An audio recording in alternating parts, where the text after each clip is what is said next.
You're listening to an Airwave Media Podcast.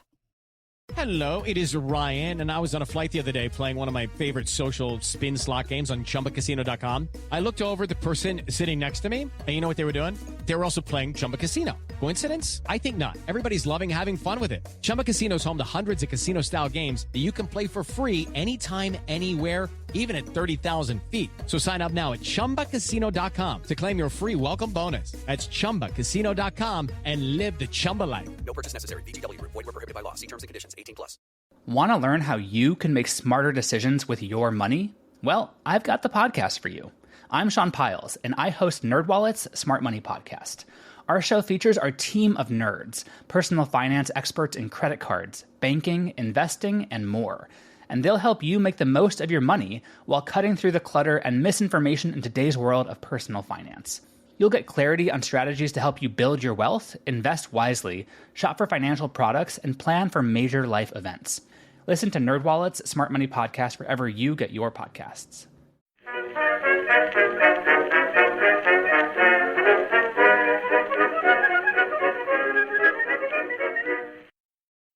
Hello everyone and welcome to History of the Second World War, Summary Episode 3, The September Campaign. Summary episodes are where I take an entire series of episodes and condense them down into a single episode to help bring important information back to the forefront before it is needed. In this case, the episode is being released before the episodes on the invasion of France, which will start next episode. And if you want to hear more about the September Campaign, far more, actually, you can go back and listen to the original 20-episode series on the German invasion of Poland in 1939. Those episodes cover not just the German invasion, but also the pre-war actions that resulted in the invasion, and then the aftermath of the invasion for the people of Poland. Poland was a nation created, as were so many others in Eastern Europe, after the First World War. It was constructed out of territories of the former Russian, Austro-Hungarian, and German empires. Right from the very beginning, there were tensions surrounding the new nation. To the south, there were disagreements with the newly created Czechoslovakia around where exactly the border should be, with each nation pushing for more territory. To the north and west, the creation of the Danzig Corridor, cutting off Germany from East Prussia, but providing Poland access to the sea, would cause animosity that would run all the way into the Second World War in 1939. Finally, to the east, the tension with the newly created Soviet Union would also be very intense, and the two nations would actually go to war in 1919. The Soviet Red Army would invade Polish territory and would only be stopped at the gates of Warsaw before the armies were rolled back to the eventual borders. All of this tension and disagreement right from the very start of the nation would play a role in creating the structure and tenor of foreign relations for the Poles during the interwar years. To put it bluntly, Poland was in a very bad spot as tensions rose in Europe during the 1930s. To the west and east, it was surrounded by much larger nations that both wanted at least some large piece of Polish territory. At the same time, the relations between the Poles and those nations to its south were always a bit awkward, with long-standing territorial disputes preventing full collaboration and simple fear from those smaller nations of Eastern Europe that if they got too tied up in Polish affairs, it would only lead to them, making much larger enemies. The one nation that the Poles would maintain solid relationships with during this period was France. Poland and France were natural allies, as they both wanted to find a way to distract Germany. For France, Poland was one part of a wider plan to build up an alliance of nations in Eastern Europe that would act as a counterbalance to the possible rise of German power during the 1920s and 30s. This would remain a cornerstone of French policy all the way through to the war years, although it could be claimed that it was sacrificed upon the altar of Munich when Czechoslovakia was bartered away for time. The agreement at Munich would play an important role in shaping the plans and expectations of Poland during the last year before the war. It would not be an exaggeration to say that Poland greatly feared being made to be another Czechoslovakia, slowly torn apart at a negotiating table that it might not even be invited to. This would shape Polish political actions before the war, causing it to resist any possibility of a peace conference that it was not invited to, and was also shaped its military plans. One of the key features of Polish military plans during this period, particularly in the wake of Munich, was to maintain strong forces near the borders with Germany. These forces were maintained even in areas where the defense was clearly hopeless, like the Danzig Corridor, due to fears that Germany would take some territory and then sue for peace. In such a scenario, Polish leaders feared that its allies in Western Europe would take the opportunity to exit the conflict, leaving a weakened Poland to be later absorbed into Germany, just like the Czechoslovak rump state had been after Munich. What Polish leaders could not know is that all of their defensive preparations and all of their plans would be rendered basically useless due to the actions of Germany and the Soviet Union when they signed the Molotov-Ribbentrop Pact on August 23, 1939. The pact was primarily a diplomatic and economic agreement, and both sides would benefit economically from their relationships with the other, but it also contained clauses in which both nations agreed to carve up Poland. Whatever hope Poland had in defending itself rested on the continued antagonism between Germany and the Soviet Union, and the Molotov-Ribbentrop Pact reduced that antagonism, at least for the time being. But in many ways, the pact that was signed with the Soviet Union was just one of many German actions before the start of the war that eventually led to the invasion. Because in the months leading up to the invasion on September 1st, the Germans would begin to amplify anti-Polish rhetoric in speeches and in the German press.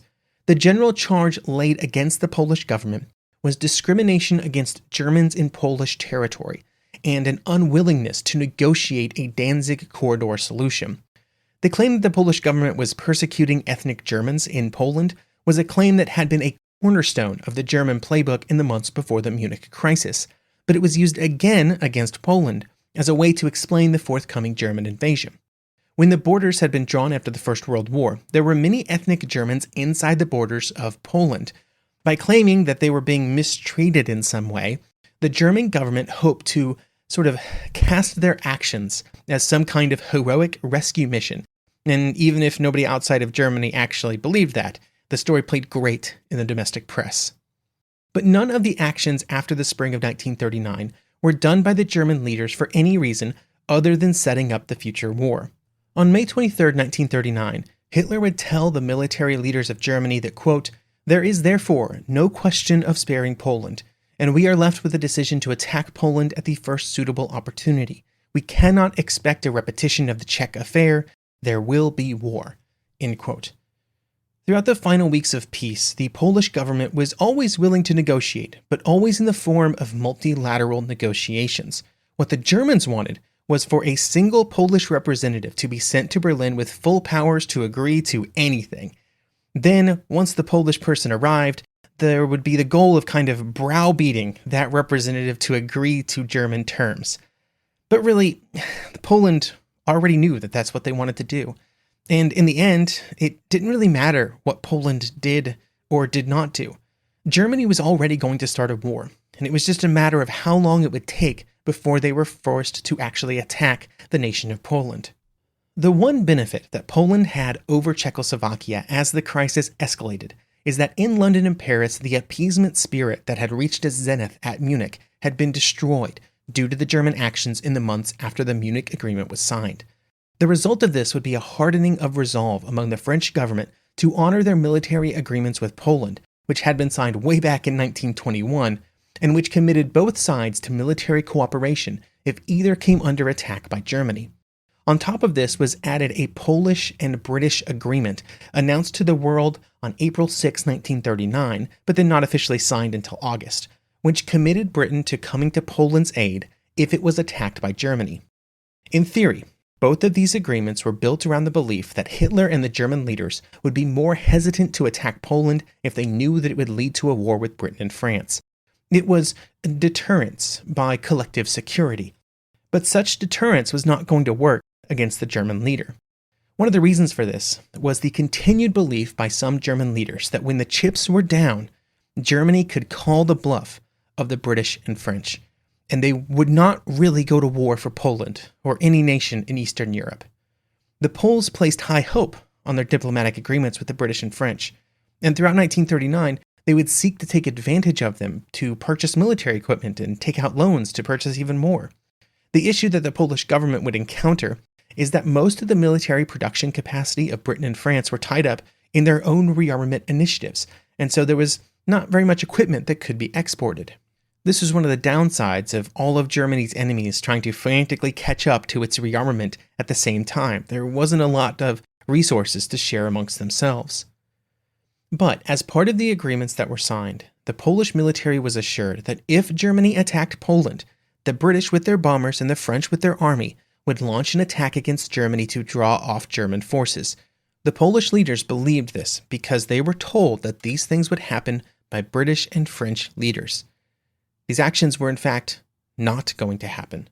There were no real plans for some kind of grand French offensive into Western Germany, and there were not any firm plans on how to use British air power to directly bomb Germany. It was a lie that the Poles had no choice but to cling to as they were confronted with the full force of the German military.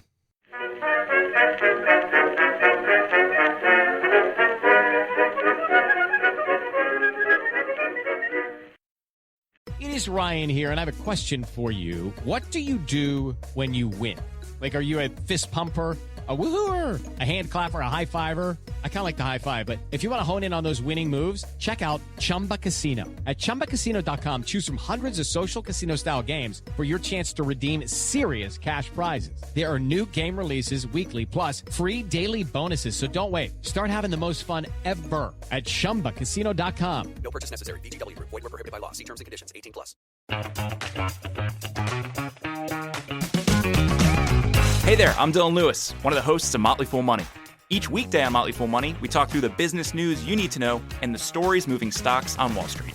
On weekends, we dive into the industries shaping tomorrow and host the experts, authors, and executives that understand them. Tune in for insights, a long-term perspective on investing, and of course, stock ideas. Plenty of them. To quote a listener, it pays to listen. Check us out and subscribe wherever you listen to podcasts.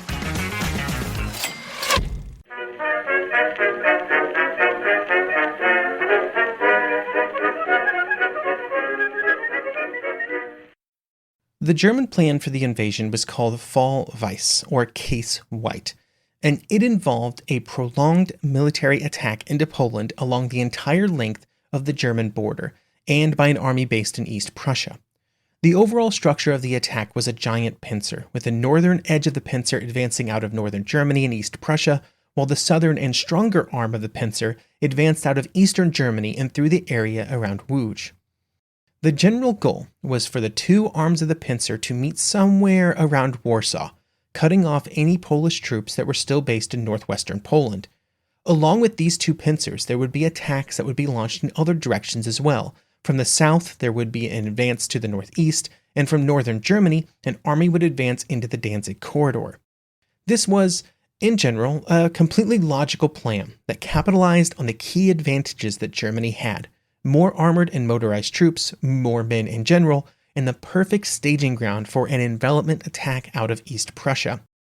The general outline of this plan was well known to the Poles, mostly because it followed the logical path that most European armies would take given the set of circumstances that Germany and Poland faced. The fact that the Poles knew the basic outline of what might be about to happen is odd because when you look at Polish preparations, it appears that they made some very critical mistakes before the invasion even began. The most important of these mistakes was the placement of a large percentage of the total Polish manpower very close to the border, a border that they had a very small chance of actually holding. And also they put men in the Danzig corridor, which would almost certainly be cut off very quickly when the invasion started. In both cases, these military mistakes were driven by political and geographic imperatives. From a political perspective, there was a desire to make Germany fight for any Polish territory, to prevent them from easily capturing some territory and then suing for peace that Britain and France might accept. It was always a possibility. From a geographic perspective, the defense of the borders was essential because of the positioning of Polish cities in western Poland. Some of the largest cities in the country were relatively close to the German border, places like Krakow and Łódź and others. These cities contained a large number of Poles, which the Polish military needed to mobilize, as well as a large number or a large amount of Polish industry. This made holding on to those territories around those cities important if Poland had any hopes of fighting a long war, which was the only kind it had any hope of actually winning. These plans would be put to the test at 12:40 p.m. on August 31st, 1939, when Hitler would give the order for Fall Weiss to begin at dawn the next day. The first moves from the German military would be in the air, with the Luftwaffe focusing on 3 targets: bridges, airfields, and Warsaw. Bridges over rivers like the Vistula would be the first to be hit by German bombers, with Stuka dive bombers beginning their attacks at 4:30 a.m. The goal of these attacks on those bridges was to limit the movement of Polish forces, either in the form of bringing more troops to the front or withdrawing from the German advances. Another major group of targets would be Polish airfields, where the German pilots hoped to catch a large number of Polish aircraft on the ground, destroying them before they could even begin to answer. The airfields would prove to be far less populated than expected, mostly because the Polish Air Force had prepared for this exact form of attack and had dispersed their aircraft in the days before the attack began. This did not mean that the attacks achieved nothing, though, as 180 Polish aircraft would be destroyed or heavily damaged during the opening hours of the German attack, reducing the ability of the already outnumbered Polish Air Force to respond to what the Luftwaffe was attempting to accomplish over the course of the campaign. The third type of target was civilian targets, with the greatest focus being placed on the Polish capital of Warsaw. These were strictly terror bombing campaigns, terror bombing missions, with the general plan to drop bombs on the civilians of Warsaw instead of any kind of focus on strictly military objectives. The first raid over the capital would be intercepted by Polish fighters, with the largest group of Polish fighters being based near the capital to prevent this exact thing from happening. They would even destroy 6 German bombers, but the cost in Polish aircraft was high. Several more bombing raids would be launched by the Germans during the first day of hostilities, with bombs dropped all over the city and half of the Polish fighters around the capital being destroyed or at least damaged enough to where they could not participate in further battles. The German bombers would also visit other cities around Poland during the first day and then later in the campaign. For example, German bombers would appear over Krakow at 5 a.m. The Luftwaffe would also be present over the battlefields during the campaign, launching close air support sorties to help support German ground forces as they rapidly began to push the Polish defenders back from their starting positions. While the air attacks by the Luftwaffe would bring the war to Polish civilians just hours after the start of the conflict, the campaign would be won or lost on the ground. On the ground, the German military vastly outclassed the Polish defenders, particularly in equipment, with the German forces having 3 times more artillery and 3 times as many tanks. Even that does not tell the entire story, though, because much of the German equipment was also qualitatively superior to the older items that the Polish military possessed. In the summary, I won't go over every area of fighting that would occur during the campaign, but over the course of the first week, a few themes would be seen in many areas of the front. The first was that Polish forces, when properly prepared, were able to resist German attacks far better than the Germans expected. There were many areas and critical areas of Poland where prepared defensive positions had been created, often in strategic areas where the German attack was expected to pass through. The Germans would attack many of these areas, and they were frequently thrown back from those attacks with heavy losses. The problem for the Polish defenders of those positions was that the Germans would often completely invalidate these strong defensive efforts by outflanking positions, either tactically on the scene or through divisions pushing forward in other areas of the front. There are countless examples throughout the Polish campaign of Polish units successfully defending an area, only to then be forced to retreat due to German advances to their flanks. The next theme was that once the Polish retreat began, and the German armored and motorized units got rolling, it was very challenging to reach a point where that retreat could be slowed. This would be a problem faced by many armies over the course of the Second World War, with the problem being simply that retreating troops could not retreat fast enough to reach a defensive line and recover their composure before the German forces forced them to once again begin to retreat. What the Polish forces needed was a large group of reinforcements that could help repair the situation, but there were not enough reinforcements to go around for all of the areas that needed them. This put Polish commanders in a situation where they could either deploy a large number of troops to try and rescue a specific situation and be unable to respond to other emergencies, or parcel out their reinforcements to many areas, responding to many problems, but never quite in ways that were able to really address the problem. There would be essentially 3 phases to the campaign in Poland: the initial attack, the retreat to Warsaw, the Polish attempt to man a defensive line along the Vistula, and then the absolute disaster that would occur when the Soviet Union invaded from the east. During the initial phase, there would be moments of heroic defenses by Polish troops, but these would be unable to stop the German advance. And even when they reached the Vistula, a pretty decent natural defensive line, they would be unable to re-establish solid defensive positions before the Germans were able to cross the river, and the retreat would have to continue. Now, this possibility, this idea that they would have to continue retreating, had been discussed as part of Polish planning before the war, And the general plan for the Polish army, if Warsaw was lost or surrounded, would be to retreat to the Romanian border. The goal with this retreat was to try and maintain some level of organization so that all remaining forces would hold on to the territory southeast of Lvov as long as possible, and then retreat over the border into neutral Romania when they were unable to continue resistance. This plan was put into action with Polish military and political leaders leaving the capital as German forces closed in to continue the defense of southeastern Poland. In an ideal world, this plan would have resulted in at least a delay in the Polish defeat, simply due to the distance that the German troops would have to travel. And theoretically, we're still waiting for that French offensive in Western Germany. It's going to happen any day now, right? But then the Red Army crossed the border on September 17th. The official reason given by the Soviet government for this action was that the Polish state had collapsed, and so it was the duty of the Soviet Union to protect its interests and the interests of Ukrainian and Belarusian citizens in eastern Poland by invading Poland from the east to prevent the territory from falling to the Germans.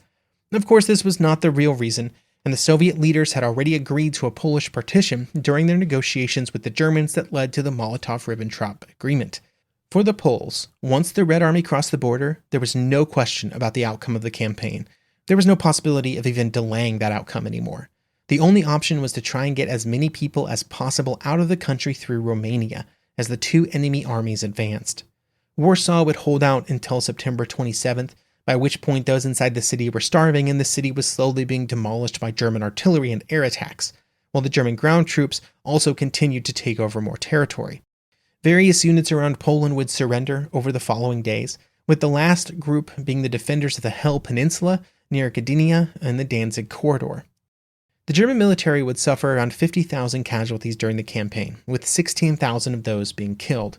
For the Poles, the numbers were drastically larger, with just under 700,000 either killed or captured by the Germans, and then another 250,000 by the Soviet Union. It was a disaster for the Polish state, and it was only the beginning of almost 6 years of further disasters, just disaster on disaster, with somewhere around 1/5 of the total population of Poland in 1939 being killed during the war, which is around 5.5 million people. After the German invasion began, news very quickly reached London and Paris that Poland was under attack, but it would take a few days before either nation would declare war, with those declarations being made on September 3rd, only after the German government ignored an ultimatum. At that point, the only thing that could have possibly delayed the Polish defeat was quick and decisive action by the British and French military leaders. Every ounce of their strength would need to be thrown at Germany to pull troops away from Western Poland and into Western Germany to stop the Allied advance. Of course, none of this would happen, and in fact, the only action by the French army was a relatively tentative march into some undefended territory right along the border. When those units experienced any resistance, they stopped moving and then retreated back from their already relatively modest gains. At the same time, the only actions on the British side would be some leaflet-dropping campaigns over Western Germany. While this was not at all what the Poles needed, and not really what they'd been promised, it was in line with British and French military planning that had occurred before the war. The British and French leaders were playing the long game, believing that they had the advantage in a long war, and they would eventually be proven right, I guess, but the first stages of that long war would not go as planned. For the Poles, it was going to be an even longer war, because they would have to live under German occupation for over 5 years. As soon as the campaign of conquest was over, the Germans and Soviets would divide Polish territory, with the Soviets just annexing all of their zone, and the Germans splitting their zone into some territories that were absorbed directly into Germany, while the rest was led by a new German-led government called the General Government, which was based in Krakow. There were two things that would occur in both of these regions starting immediately, and then continuing for as long as they were under German control: economic exploitation and just general atrocities. The Germans would seek to exploit the entire territory through the extraction of natural resources, food, and labor, leaving barely enough for the Polish inhabitants to survive. At the same time, countless Polish civilians would be either detained, deported to the General Government Zone, or just outright killed. It would begin with the Jewish prisoners of war, but would soon extend to all of those within Poland. In the Soviet territories, there were also mass arrests as the Soviet Union asserted its control over the region. All of this was just the beginning of 6 years of occupation for Poland.